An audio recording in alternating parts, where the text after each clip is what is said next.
They fired him on a Tuesday, which Rowan Sellers always thought was the cruelest part. Not a Friday, when the weekend could absorb the blow. A Tuesday, so he had the rest of the week to figure out what to do with his hands. He had worked the maintenance floor of Keller Fabrication for 11 years. He knew every machine by sound. Which compressor hummed flat when the belt needed tightening, which drill press rattled loose at the third bolt on the left side, which conveyor motor ran hot in July and needed an extra quart of coolant before the afternoon shift. He had learned all of it the slow way, the way you learn things you actually intend to keep. And on a Tuesday in March, the plant manager, a man named Dennis who had been with the company 4 months and still called the main floor the shop floor, like he'd read it in a manual, handed him a sealed envelope and told him his position had been eliminated. Dennis said restructuring. He said efficiency review. He said it with his eyes on the wall behind Rowan's left shoulder, and Rowan understood that the man couldn't look at him because looking at him would require acknowledging that what was happening was wrong. Rowan's daughter Petra was 9 years old and sitting in the parking lot of her school at that exact moment, waiting for the aftercare bus. Wearing a winter coat with a busted zipper that Rowan had been meaning to replace for 3 weeks.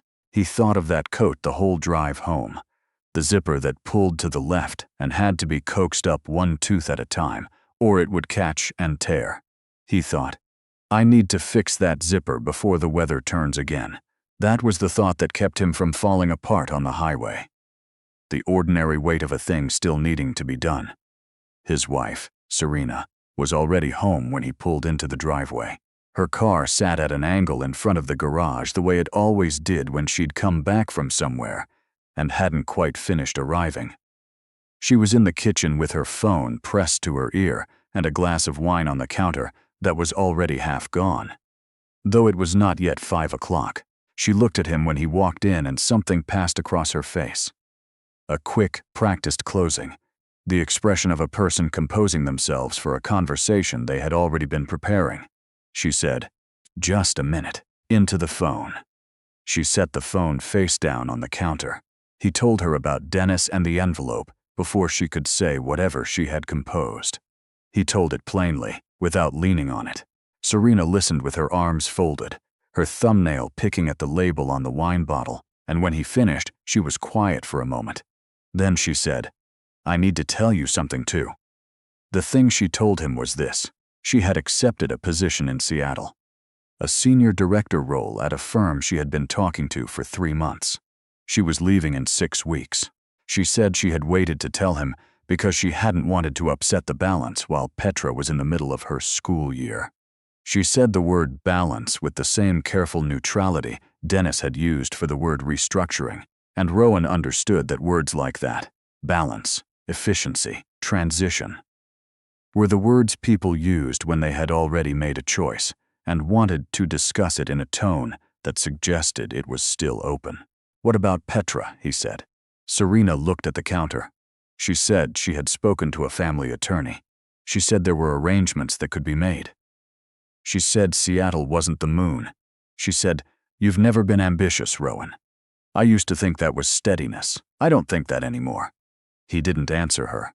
He had learned over the years that there were things that couldn't be argued and things that couldn't be fixed, and the best thing a man could do with those things was recognize which category they were in before he wasted breath on them.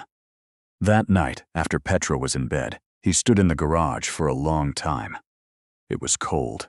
The fluorescent light over the workbench buzzed the way it always buzzed, a little off-pitch, a thing he had never gotten around to replacing. He stood at the bench and ran his hand along the edge of a shelf he had built 6 years ago, from reclaimed 2x4s he'd salvaged from a demolition site on the far side of town. The shelf was level. It was still level. He had built it to last, and it had lasted. On the bottom shelf, behind a row of labeled bins and a coil of extension cord, there was a fireproof document box that Petra had been told never to touch. He had told her it held important papers. That was not untrue. It simply held more than she could have understood at 9, or that he had ever found the right words to explain. He did not open the box that night.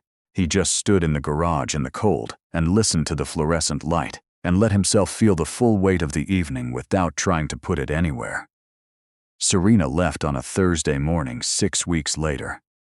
She hugged Petra in the entryway for a long time, and Petra, who was not a child who cried in front of people if she could help it, did not cry until the car was out of the driveway and the sound of it was gone. Then she cried in the way children cry when they are trying very hard to stop and cannot, standing in the entryway with her arms at her sides and her face completely open. Rowan knelt on the entryway floor and held her and said nothing, because there was nothing to say that wouldn't have been smaller than what she needed, she said, after a while. "Is it because of me?" He pulled back and looked at her. He said, "No. Some things between adults happen for reasons that have nothing to do with the children who live inside them. You understand? None of this has a single thing to do with you." She wiped her face with the back of her wrist. She said, "Then why does it feel like it does?" He didn't have an answer for that. He had found, over the years, that the honest response to some questions was to sit with them rather than fill them, and that children, given the space, were often better at sitting than adults expected. He got her to school. He fixed the zipper on the coat that same morning, sitting at the kitchen table with a replacement slider he'd ordered online 2 days before. He fixed it right. It pulled clean to the top without catching. The weeks that followed arranged themselves into a shape that was smaller than before. Rowan took work where he could find it, a handyman operation out of a white panel van, the kind of work that comes through referrals and word of mouth, and a business card left on a corkboard at the hardware store. He was good at it. He had always been good at fixing things, at looking at something broken and understanding where the failure was before anyone else in the room could see it. Petra adjusted the way resilient children adjust, not by pretending nothing had changed, but by building around the change, the way a tree builds around a scar. She was quieter than she had been. She did her homework without being asked. She started setting the table for 2 without anyone telling her that 2 was now the number. He noticed these things. He noticed all of it with the particular attention of a man who understood that the time a child is small is not a renewable resource. Serena called on Sundays, most weeks. The calls were careful and brief, the conversations of 2 people navigating around a large broken thing in the middle of a room. She had a new apartment in Capitol Hill. She had found a farmer's market she liked. She was happy in the way people describe themselves as happy, when they are still in the early phase of a decision, before the novelty has finished its work and the ordinary has set back in. She mentioned, once, a man named Stafford. A colleague. She did not describe him as more than that, but something in the way she said, the name told Rowan everything the description left out. The pressure came the way pressure comes when someone invisible has decided you should feel it. It came in small ways first. His largest referral client, a property management firm on the west side, stopped returning his calls, a job he had bid on and won. Rewiring the electrical panels in a historic building downtown fell through the week before it was scheduled to start, with an apology from the building manager that had a rehearsed quality, as though the apology had been dictated. A woman in his neighborhood whose gutters he'd cleaned every spring left a voicemail saying she'd found someone else. He filed each thing in the back of his mind the way he filed anything that didn't make sense on its own but might make sense in a pattern. He was replacing a water heater in a brownstone on Alderton Street when Petra called his cell from school. She said, "Dad, a boy in my class said you got fired because you're not smart enough to keep a real job." He set the wrench down. He said, "Where did he hear that?" She said, "His dad told him. His dad said you were finished. He said Mom left because she finally figured out you were going nowhere." Something moved through Rowan's chest then, something with edges. He let it pass before he spoke. He said, "What's this boy's name?" She said, "Caden." He said, "What do you think about what his dad said?" She was quiet a moment. Then she said, "I think you fixed my coat zipper." He said, "That's right," she said. "And you fixed Mrs. Abelard's porch steps," and she said no one else could figure out why they kept sinking. He said, "That's right too." She said, "So I think he's wrong." He said, "I think so too." He said, Some people measure a man by his title, and some people measure him by what he fixes when it's broken. You'll spend your whole life meeting both kinds. Try to remember which kind you want to be." There was a brief silence. She said, "Is Caden's dad the kind that measures by titles?" he said. "Sounds like it," she said. "That seems exhausting," he said. "It is." Then he said, "I love you. Go back to class." He picked up the wrench. The pattern he had been assembling in the back of his mind resolved itself about 3 weeks later when he learned through a mutual contact that Stafford, Serena's colleague in Seattle, had a brother in Phoenix. The brother's name was Reed Stafford, and Reed Stafford was a real estate developer who had been attempting, for several months, to acquire a block of commercial properties in the city's warehouse district. Properties that had been held for years by a shell company whose ownership trail, if you followed it long enough and knew how to read the filings, led back to a document box on a workshop shelf on a residential street in a neighborhood nobody influential had ever bothered to look at. Reed Stafford had not been able to find the owner of the properties. He had hired people to find the owner. The people had found the same wall everyone found when they pulled that thread. He had begun to suspect the owner didn't want to be found, and he was correct, but he had not yet connected the wall to the man in the white panel, van fixing gutters and water heaters on the west side of the city. The calls Rowan had not been returning for 2 years were from people who worked for men like Reed Stafford. He had been not returning them deliberately, letting the companies he held drift beneath the surface of the market the way he had trained himself to drift. Invisible, unhurried, waiting for the moment when visibility would cost the right people more than it cost him. He had not planned for any of this to surface. He had hoped, in the particular way a man hopes for things he knows are unlikely, that it never would. But the wire he had been watching for 18 months had finally tripped, and now a phone call was coming, and he already knew what the call would say before the phone rang. It rang at 9:20 on a Wednesday night. Petra was asleep. The apartment was quiet except for the sound of the refrigerator and the distant traffic from the boulevard 2 blocks over. The voice on the other end was the general counsel of a private equity group called Arrowwood Capital. The man's name was Hollenbeck, and he spoke with the precision of someone who had spent 30 years saying difficult things in expensive rooms. He said that the acquisition Rowan had been structuring quietly for 4 years. A consolidation of the warehouse district properties that would reshape the commercial center of the city was at a critical juncture. 3 of the anchor parcels were being contested by a competitor. The legal architecture of the entire deal, which only Rowan understood completely, not as an advisor. Through channels, not through channels, physically present, name attached, visible. He said, "You know what this means. Once you step into this, you can't step back out. People will know who you are. All of it comes up." Rowan sat at the kitchen table for a long moment. The refrigerator hummed.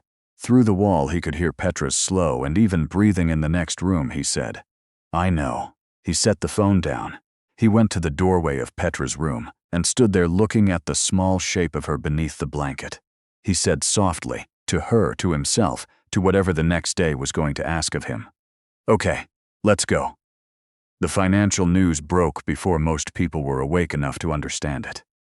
The name Rowan Sellers appeared in a legal filing before dawn, attached to a portfolio that analysts spent the rest of the morning trying to value. By noon, 2 of the local business papers had the story. By evening, it had traveled. The man who held the warehouse district, the man who had structured the consolidation from behind a wall that 2 separate due diligence firms had failed to breach. The man who had been, for the past 2 years, changing out water heaters on Alderton Street. The contrast was irresistible. The photograph someone found of him in coveralls beside a panel van, set next to a headshot from a filing document 12 years old. The city that had not known his name now could speak of nothing else. He hated every minute of it. He drove Petra to school himself through a cluster of photographers that had materialized outside his building by Tuesday morning. He drove her in his van because the van was what he had, and because he was not going to let 3 men with cameras change what a Tuesday morning looked like for his daughter.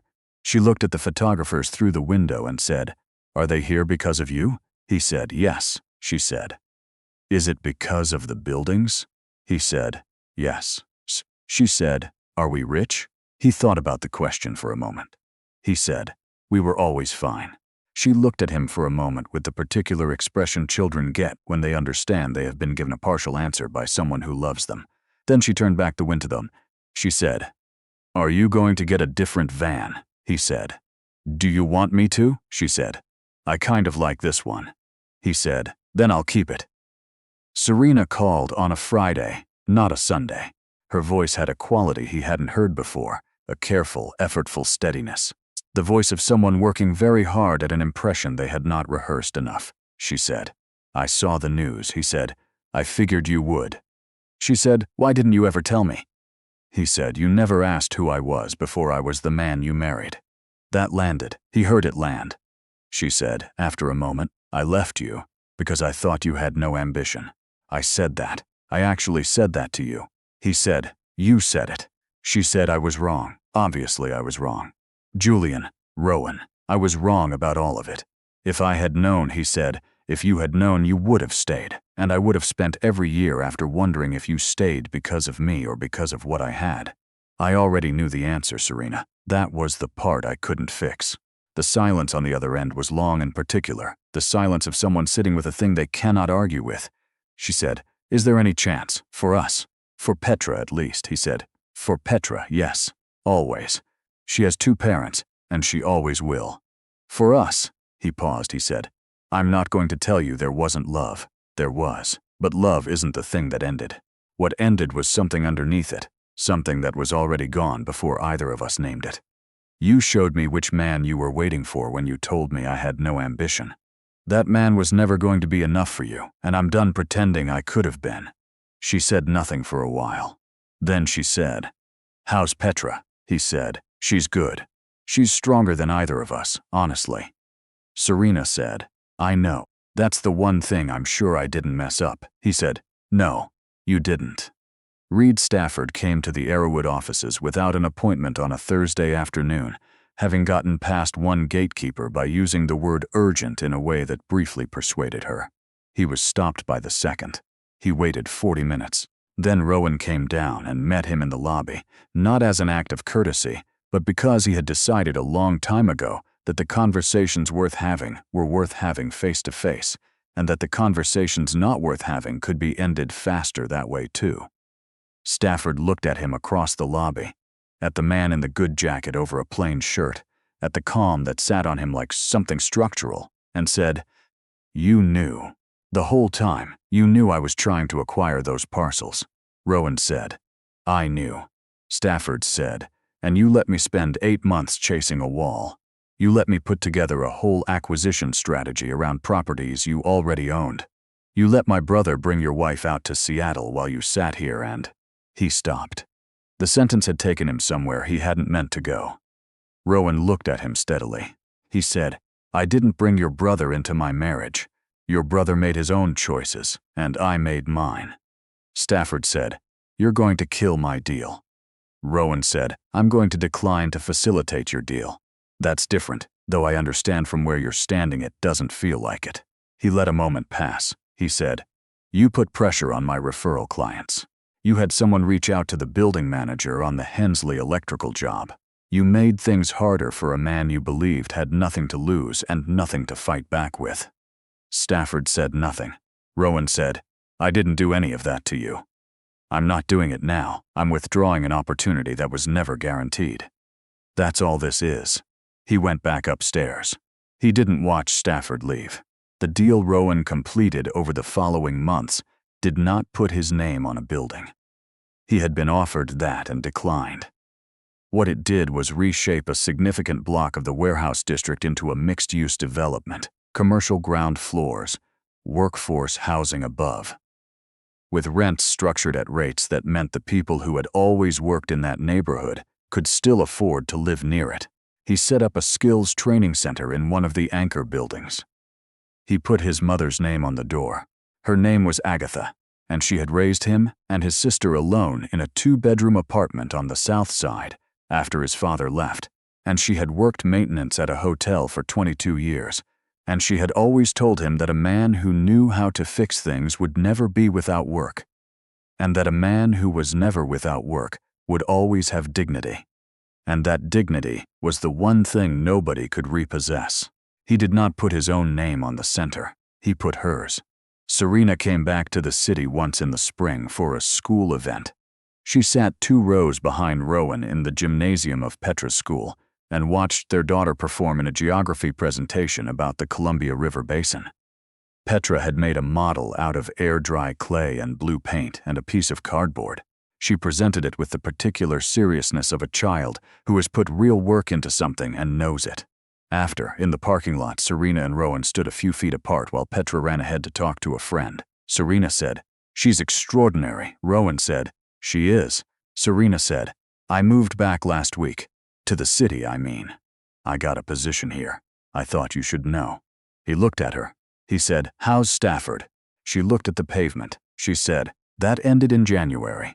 He said, "I'm sorry to hear it." He meant it, and she knew he meant it, and that somehow made it worse. She said, "I'm not asking for anything, Rowan. I'm not asking to come back. I just wanted you to know I'm here, in case it matters for Petra's schedule." He said, "It matters for Petra's schedule. We'll work it out." She nodded. She said, "You really never hated me, did you?" He thought about it honestly. He said, "No. Anger, yes. Disappointment, yes. But not hate. Hate takes energy I'd rather spend on something else." She said, "What do you spend it on?" He looked across the parking lot to where Petra was demonstrating something with her hands to her friend, animated and unself-conscious and free. He said, "Her, mostly." Serena followed his gaze. For a moment, the hardness she'd been carrying went out of her face, and she looked the way she had looked when he'd first known her, before the restlessness had curdled into something she couldn't name. She said, "She's lucky to have you." He said, "She's the lucky one." She waited for him to say something more. He didn't. Petra had been keeping the broken van in her drawings, not the new vehicle Rowan had eventually replaced it with. A truck, modest, nothing showy, but the white panel van with the dent on the left rear quarter and the seller's Handyman magnetic sign on the side. She drew it in the margins of her notebooks and in the corner of school assignments, and once, full page, in the sketchbook she kept beside her bed. Rowan found the sketchbook one Saturday morning when he was putting clean laundry on her dresser, and it had fallen open. He stood there holding a stack of folded shirts, looking at the drawing, the van. 2 stick figures beside it. One tall, one small, the small one with a zipper on its coat. He set the laundry down and sat on the edge of her bed and looked at it for a while. When Petra came in and found him there, she did not take the sketchbook away.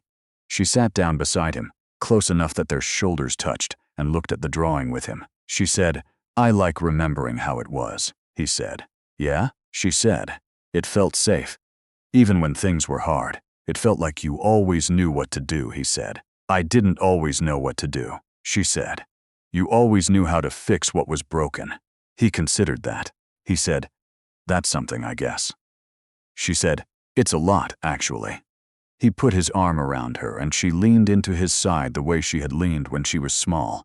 When the world was still a size, she fit inside completely, and for a while they just sat there together in the morning quiet while the neighborhood went about its Saturday. Outside, somewhere on the block, someone was mowing a lawn. A dog barked twice and stopped.